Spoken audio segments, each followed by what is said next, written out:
Alright, magandang gabi po sa inyong lahat mga kababayan. Batang Maynila to. Pag-usapan natin itong si Rendon Labrador. Kahit kailan talaga bobo to si Rendon Labrador. Kahit kailan talaga yung katukwiran nito sablay. Kasi mga kababayan, nag-comment siya tungkol dun sa nangyari sa gwardiya at dun sa sa Sampaguita Vendor. Ito kasi nga Sampaguita Vendor ay nakaupo dun sa entrada, dun po sa hagdan sa labas po ng mall at pinapalis ng gwardiya. Trabaho talaga ng gwardiya na panatiliing yung area niya na maayos. So bawal tumambay, bawal umupo dun sa sa panghahagdan kasi sa gabal eh. Tama naman po yun na sitahin niya yung Sampaguita Vendor yung babae, batang babae. Pero ang ginawa kasi ng gwardiya, hinablot niya yung paninda Sampaguita at pag-ablot niya kumalat dun sa natapon kumbaga.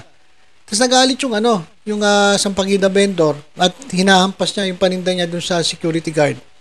Ang ginawa ng security guard, sinipa itong Sampaguita Vendor. So kung titingnan mo talaga ang nangyari, parehas may mali. Kasi bawal nga dun, ba't nandun yung batang babae, yung vendor. At itong gwardiya naman, sumobra na dun sa pagpapatupad ng kanyang tungkulin kasi hinablot niya natapon tuloy yung paninda, pagkatapos sinipa pa niya. So abuso na yon. Hindi na tama yon. Bata yan kung naging binata o kasing edad niya yung sineta niya, sa tingin niyo ba, hablutin niya yung itatapon niya yung paninda, yung Sampaguita? Hindi, baka matakot pa siya. Baka maduwag. Matapang kasi bata. At batang babae pa. Mali talaga yon. Mali talaga yun mga kababayan. Kahit sa ang angulo mo tingnan, mali yung ginawa ng gwardiya. Pero dito kay Rendon Labrador na kahit kailan bobo, parang pinalalabas niya na walang kasalanan yung gwardiya. At ang sinisisi niya, yung magulang. Well, tama naman. Kasi kagaya ng sinabi natin, mali ng magulang yan. Ba't hinahayaan nyo yung inyong mga anak na nandiyan sa kalsada 10 oras ng gabi para magtinda ng Sampaguita. So, mali rin naman din yung magulang. Pero kung sasabihin mo na walang kasalanan yung gwardiya, isisisi mo lahat sa magulang at parang mas kinakampihan mo pa yung gwardiya na nanipa at na nanira ng paninda, tanga ka na. Bakit ko nasabing tanga? Bobo, itong si Rendon Labrador. Mga kababayan, unang-una, yung SM mismo, yung mall mismo, nagbigay ng pahayag na inaalis na nila yung gwardyang yan. Hindi na siya pwedeng mag-duty sa kahit anumang SM malls. Kumbaga, ban siya. Dahil nga doon sa attitude niya. Hindi kinukonsinti ng mall na yon itong mga ganitong klaseng mga attitude. Kasi, delikado yan mga kababayan Diba, gwardiya ka, may bit-bit ka ng shotgun, sisipain mo yung bata, sisirain mo yung paninda. Delikado po yan, hindi po tama yon. So, nakita ng SM mismo na mali etong tulonggis na gwardiya. Pangalawa, eto mismong agency ng Sikyo. Eto, nagpahayag ang agency ng Sikyo na sumira sa paninda ng batang Sampaguita Vendor. Humingi sila ng paumanhin. Basahin natin This is our company's official statement, sabi ng Red Eye 2. Yan po yung security agency. We acknowledge the viral video involving the guard at Mega Mall and deeply regret that this incident occurred. We sincerely apologize. So bakit sila humingi ng apology? Kasi alam nila mali. Kasi kung tama yung gwardiya, bakit sila hingi ng apology?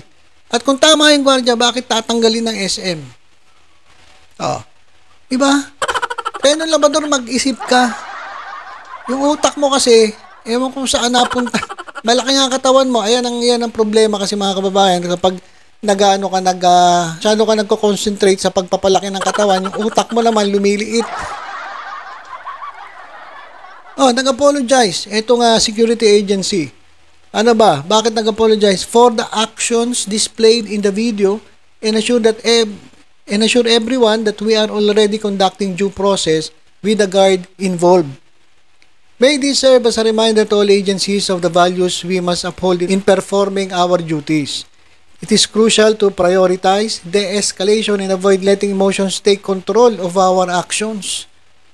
We are truly sorry for any distress this incident may have caused. Rest assured, we will continue to remind our team to act with empathy, compassion, and professionalism at all times. We remain fully committed to our client's mission of inclusivity and ensuring that our actions reflect these values. Ayan po ang sabi ng Red Eye 2 Management. So, ibig sabihin, may nakita silang mali. Kumbaga, habang sila ay nag-uphold ng kanilang mga duties, kinakailangan daw i-prioritize yung de-escalation at iwasan yung mga tensyon. At nangyari kasi yung emotions mo, natabunan na yung yung action mo. Ibig sabihin, masyado kang nadala sa emosyon mo. Hindi pwede yun sa security guard. Kasi baka pag masyado kang iyakin, hindi naman iyakin, masyado kang emosyonal, buti nga, hindi mo na rat-rat yung bata. May dala ka pa namang shotgun. Saka yung sisipain mo, sisirain mo yung paninda, mali na yun. So mismo ang mall, pamunuan ng mall, at etong security agency, nagsorry. Nagsorry sila dahil nga para sa kanila hindi maganda yung nangyari. Pero ito si Rendon Labrador na isa't kalahating bobo, mga kababayan, nag-comment. Sabi niya, ayan mga kababayan sa screen, kaya nga guard ang tawag sa kanila, tagabantay. Tagabantay, hindi tagasipa.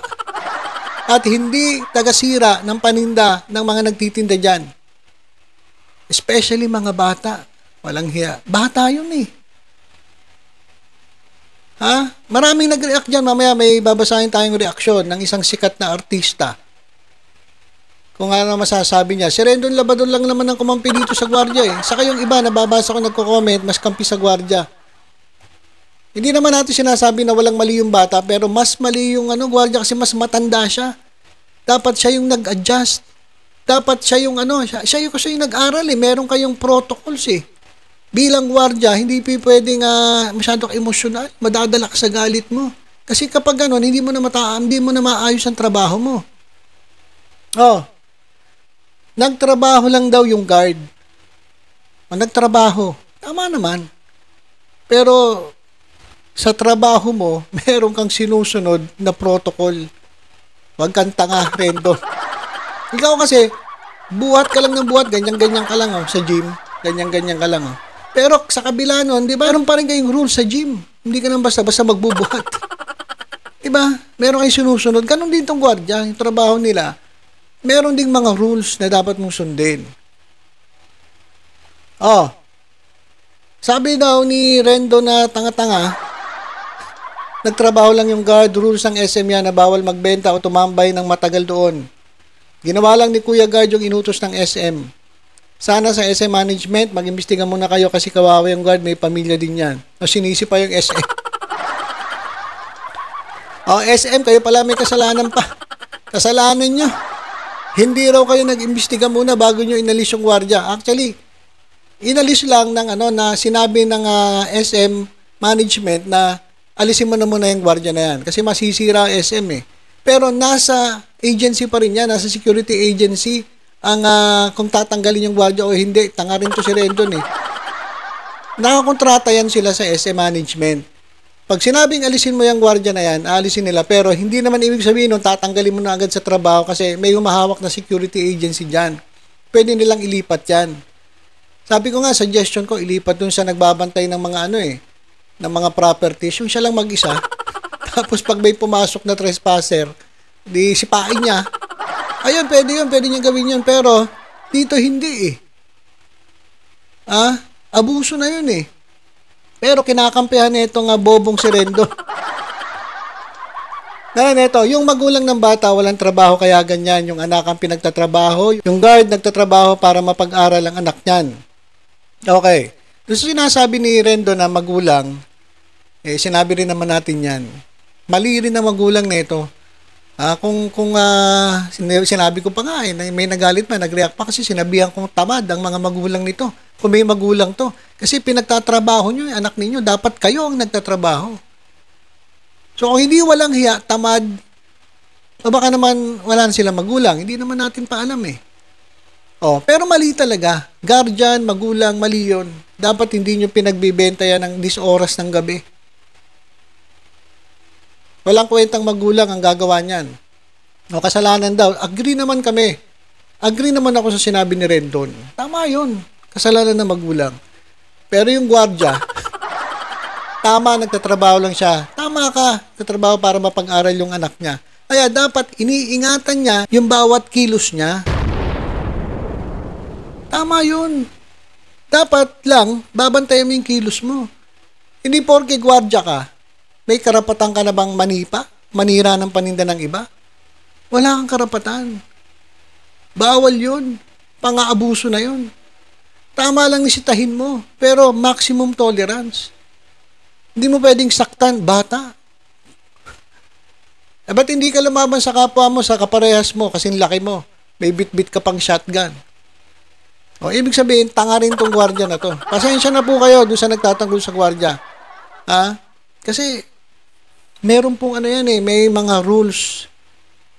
Tama yun, nagtatrabaho ka para mapag-aral mo anak mo, mapakain mo, pamilya mo. Kaya nga dapat ingatan mo ang trabaho mo. Dapat alam mo sa isip mo lahat ng mga bawal at pwedeng gawin. Kaya lang, dahil nga sa emosyon, na pinaliwanag ng security agency, nagkaganyan, nagka-problema. Kaya nagsosorry. Bakit magsosorry yung security agency kung sa tingin nila tama yung gwardiya? Diba dapat sa statement nila, pagtatanggol nila yung gwardiya, pero hindi Bakit? Kasi alam nilang mali. Pati yung SM management, alam nila mali. Si Rendon lang ang sabi, tama. At ito pa mga kababayan, kung gaano katanga tong labador na to. Ito, wala naman akong pakialam kung gawin mo to. Hanapin daw yung guard, bibigyan niya raw ng brand new 50-inch LED TV at mga appliances buong bahay ni Kuya Guard. Bibigyan niya raw. Bibigyan mo, hindi naman sa'yo galing yan. Sponsor din yan. Napakayabang mo. Sponsor din yan wag mo sabihin sa'yo galing yan. Sponsor yan kung sakaling mamimigay ka ng mga appliances. Kasi meron kang ini-endorso. Pero, mali na yung tao, kukonsintihin mo. Mas matutuwa pa sa'yo siguro yung mga tao kung tutulungan mo yung bata.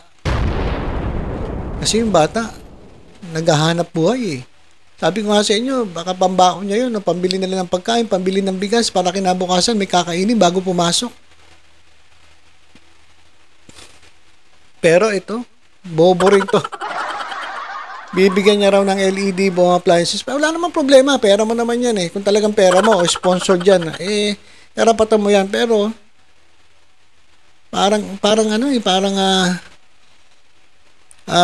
mas lalo mong kinukonsinti yung gwardiya sa pinapakita mo. Sabi ko nga dito, malaki lang dito katawan, pero yung utak na ito, kapiraso.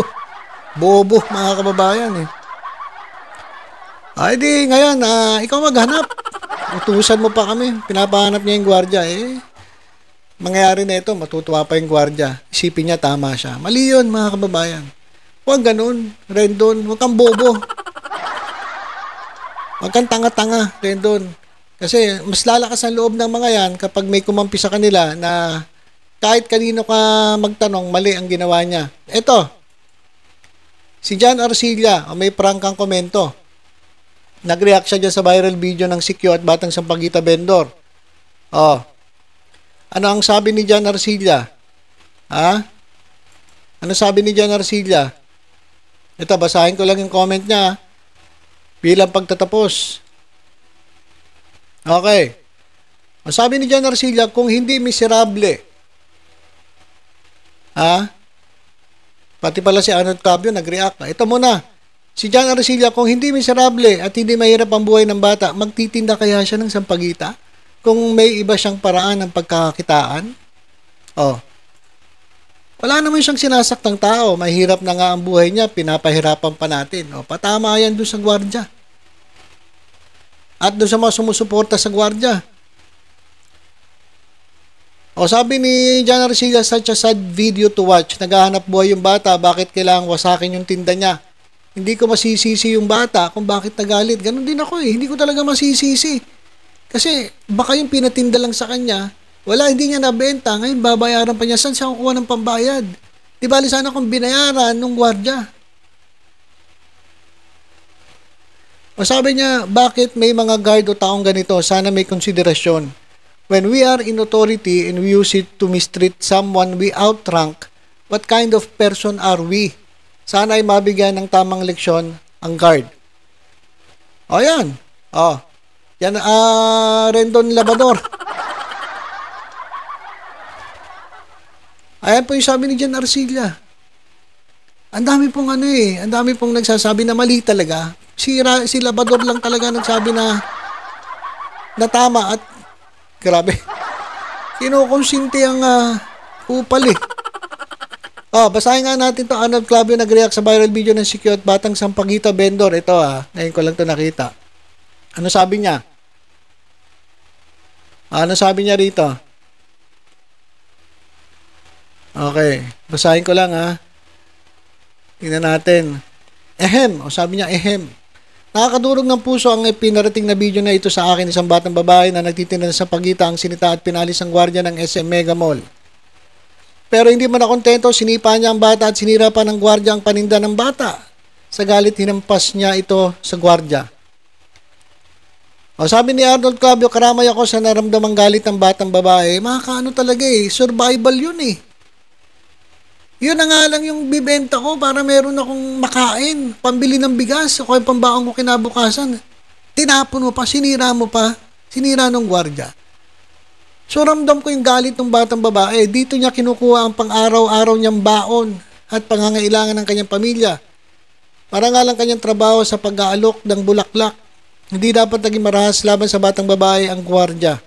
Umaksyon na ang pamunuan ng SM Mega Mall at tinanggal na sa trabaho ang gwardiya at tiniyak na di na ito makakapagtrabaho sa iba pang sangay ng SM. Meron pa siyang suggestion, makakabuti na gawing scholar ng SM Foundation Incorporated ang batang babae. At ito, pinapahanap ko na rin sa Egan Foundation ng batang babae para tumulong sa kanyang pag-aaral. Oy, galing Congratulations, Egan Yung dapat ang tutulungan natin, hindi yung gwardiya. Walang yatong Labrador na to. Mo na, pera naman niya. Sponsored naman ng niya Kaya alam nyo, kung ito nag-i-endorso ng ng mga produkto ninyo, tanggalin nyo na yan si Rendon Labrador. Kung binabayaran nyo nung appliance sa store, yung yung mga brand na yon, tanggalin nyo yan. Masisira kayo dyan kay Rendon Labrador. Pinapahanap niya para tulungan sa pag-aaral. Hindi yan lang ang kahirapan para matupad ang iyong mga pangarap. Alam ko yan dahil galing ako sa hirap. Kaya po ang sabi ni Egan. So palakpakan natin si Egan Arnold Clavio. Okay, so yan mga kababayan. Yan po yung update natin. At pag nakikita ko ito, nabubobo ko mga kababayan. Kahit kailan talaga. Ito nga katukwiran ni Rendon Labrador laging sablay mga kababayan. Mamimigay daw siya ng Ayan kasi ini-endorse niya, oy, kung kayo ay supplier ng Emegra HDR, HDTV, tanggalin nyo na yan sa pagiging endorser. Walang kwenta yan, sa totoo lang, walang kwenta. Mas kinakampihan pa yung mali kaysa sa tama. Bobo talaga. Kahit kailan yan si Rendon Labrador. Okay, so yun lang muna mga kababayan. Basta tutok-tutok lang po dito sa Batang Maynila Toys sa iba pang updates. Ingat po tayong lahat. God bless po.